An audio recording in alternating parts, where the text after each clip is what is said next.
Video number 15 अर्थशास्त्र के chapter number 3 उत्पादन तथा लागत। और आज हम पढ़ेंगे उत्पादन फलन के बारे में। उत्पादन फलन यानी कि प्रोडक्शन फंक्शन किससे कहते हैं।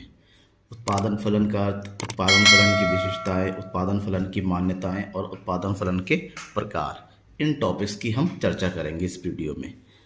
तो सबसे पहले हम बात करेंगे उत्पादन का अर्थ, और पूरा सब कुछ कॉन्सेप्ट के लिए पूरी वीडियो को देखना जरूरी है।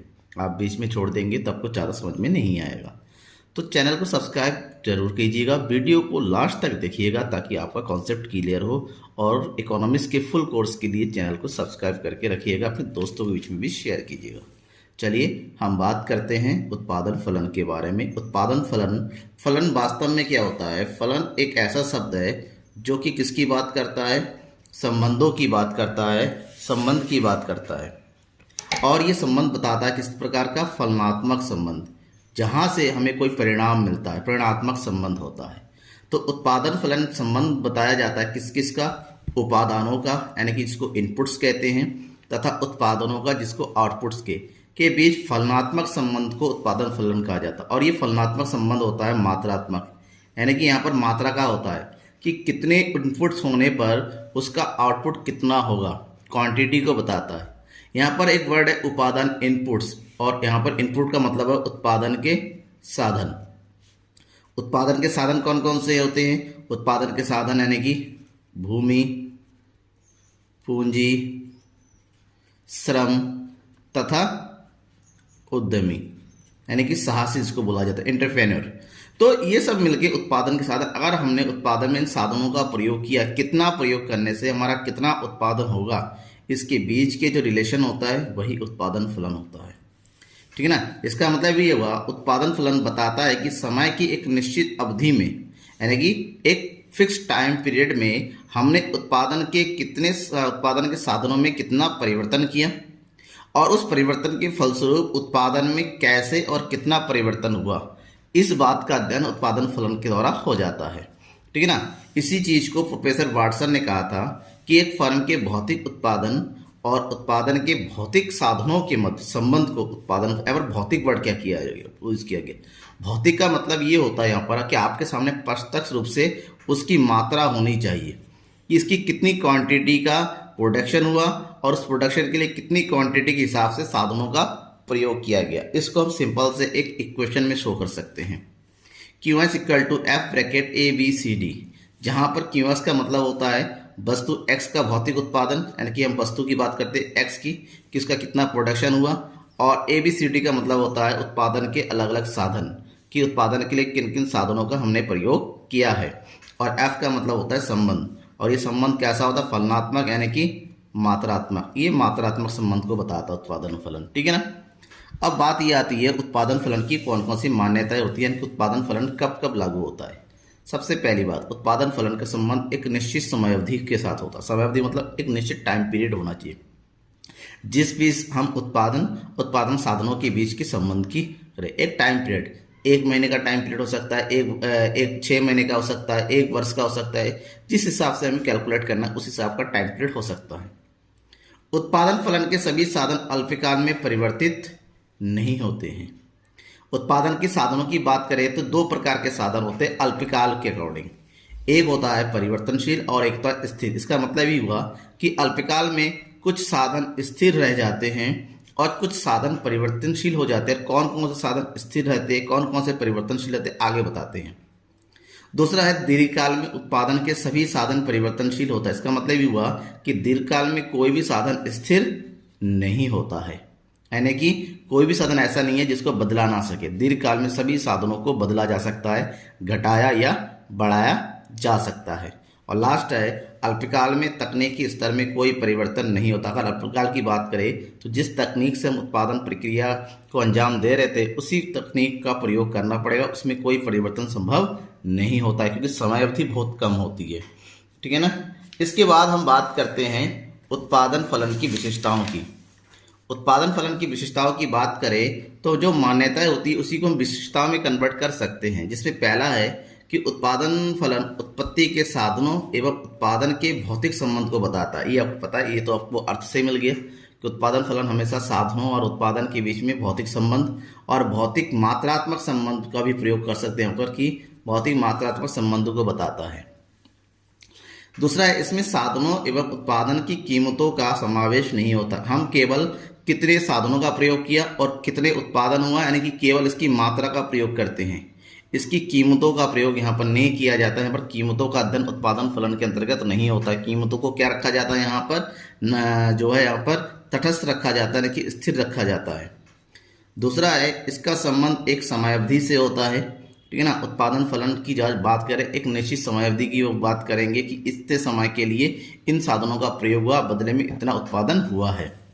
उत्पादन फलन में तकनीक स्थिर रहती हैं। उत्पादन फलन के दो दशाएं होती हैं, एक अल्पकालीन उत्पादन फलन, एक होता है दीर्घकालीन। अल्पकाल में कुछ साधन स्थिर रहते हैं और कुछ परिवर्तनशील रहते हैं, जबकि दीर्घकाल में सभी साधन परिवर्तनशील होते हैं। और कौन कौन से स्थिर होते हैं, कौन कौन से परिवर्तनशील होते हैं, चलिए अभी समझते हैं। इसको समझेंगे हम उत्पादन फलन के प्रकार के अंतर्गत। उत्पादन फलन के दो प्रकार हैं, अल्पकालीन उत्पादन फलन और दीर्घकालीन उत्पादन फलन। अल्पकालीन उत्पादन फलन को हम परिवर्तनशील अनुपात उत्पादन फलन भी कहते हैं और इसको दीर्घकालीन उत्पादन फलन को समान अनुपात उत्पादन फलन भी कहते हैं, ठीक है ना। अल्पकालीन उत्पादन फलन के अंतर्गत जिस नियम का प्रयोग होता है, जिस नियम का बात करते हैं, उस नियम को हम एक साधन प्रतिफल का भी नियम कहते हैं। एक साधन प्रतिफल का नियम, ठीक है ना। और दीर्घकालीन उत्पादन फलन के अंतर्गत जिस नियम की बात करेंगे उसको कहते हैं पैमाने के प्रतिफल का नियम। क्यों, अभी बताते हैं। पैमाने के प्रतिफल का नियम, ठीक है ना। अब इसको थोड़ा सा हम जो है डीपली समझने की कोशिश करेंगे। जो अल्पकालीन उत्पादन फलन है, अल्पकाल के अंतर्गत जो उत्पादन के साधन हुए उनको दो प्रकार से बांटा गया है। एक होता है स्थिर साधन और दूसरा होता है परिवर्तनशील साधन। ऐसा इसलिए है क्योंकि ये अल्पकालीन धारणा है। कैसी धारणा है? अल्पकालीन अवधारणा है। और अल्पकाल में आपको पता है जब आपके पास समय कम होता है, हर साधनों को आप बदल नहीं सकते। तो स्थिर साधन की बात करें, स्थिर साधनों में आ जाता है भूमि, स्थिर साधनों में आता है पूंजी और स्थिर साधनों में आता है उद्यमी। जबकि परिवर्तनशील साधनों की बात करें, इसमें आता है श्रम। आपको पता है जब भी कोई काम दाम कहीं ठप हो जाता है, सबसे पहले जो काम करने वाले मजदूर हैं उनको काम से निकाला जाता है, जबकि भूमि पूंजी उद्यमी अपनी जगह पर बने रहते हैं। इसको अल्पकाल में स्थिर साधन के अंतर्गत माना जाता है। अगर हम स्थिर साधन अगर स्थिर रहे अल्पकाल में और केवल परिवर्तनशील साधनों में परिवर्तन करें, यानी कि वृद्धि करें या कमी करें, इससे उत्पादन में परिवर्तन होता है। क्या होता है? उत्पादन में परिवर्तन होता है और उत्पादन की मात्रा में परिवर्तन होता है एक सीमा तक। तो केवल परिवर्तनशील साधनों में परिवर्तन करने से उत्पादन में जो परिवर्तन होता है, यानी कि जो कमी या वृद्धि होती है, इसी को हम अल्पकालीन उत्पादन फलन कहते हैं। और ये परिवर्तन कहाँ तक होता है? एक सीमा तक होता है, सीमा तक, लिमिट तक, ठीक है ना। अगर उत्पादन परिवर्तन साधनों में हम वृद्धि करते जा रहे हैं, क्योंकि हमारे पास स्थिर साधन सीमित है, तो एक सीमा ऐसे आ जाएगी जब हमारा उत्पादन यानी कि जो कुल उत्पादन होता है वह वृद्धि होना कम हो जाएगा और ये माइनस में हो जाएगा, ठीक है ना। इसलिए इसको एक साधन प्रतिफल का नियम कहते हैं कि एक साधन में वृद्धि करने से जो हमें प्रतिफल मिलता है, ठीक है ना, उसी को हम इसके अंतर्गत सम्मिलित करते हैं अल्पकाल में। जबकि अगर हम दीर्घकाल की बात करें, दीर्घकाल में समानुपात फलन, इस दीर्घकाल के अंतर्गत उत्पादन के सभी साधन क्या होते हैं? परिवर्तनशील होते हैं, ठीक है ना। उत्पादन के सभी साधन परिवर्तनशील होते हैं, यानी कि दीर्घकाल में सभी साधनों को हम बदल सकते हैं, घटा सकते हैं और बढ़ा भी सकते हैं। तो उत्पादन के सभी साधनों को घटाने या बढ़ाने से और उसका हम अनुपात समान अनुपात रखते हैं, तो जो उत्पादन का पैमाना है, उत्पादन का जो पैमाना है उसमें परिवर्तन होता है, ठीक है ना, कि उत्पादन में कितनी मात्रा में वृद्धि होगी। तो इसी कारण से इसका नियम जो है पैमाने के प्रतिफल का भी रखा गया है। इसका नाम रखा है पैमाने के प्रतिफल का नियम। क्यों? क्योंकि इसके अंतर्गत सभी साधनों में वृद्धि कहा जाएगा, तो उत्पादन को जो कंप्लीट पैमाना है, ठीक है ना। पहले मान लीजिए इसके अंतर्गत अल्पकालीन के अंतर्गत हम ये मान सकते हैं कि एक साधन के परिवर्तन करने से हमारे जो है 10 कुंटल का जो है उत्पादन होगा गेहूं का। क्योंकि यहाँ पर सब कुछ बदल जा रहा है तो पैमाना ही बदल जाएगा, क्योंकि हमारे पास भूमि ज़्यादा आ जाएगी।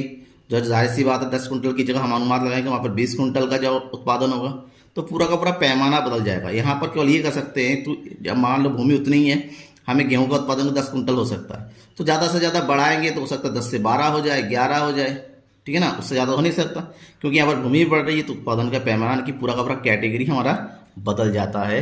तो इसे पैमाने के प्रतिफल का नियम कहते हैं, इसको एक साधन प्रतिफल का नियम कहते हैं। Thank you.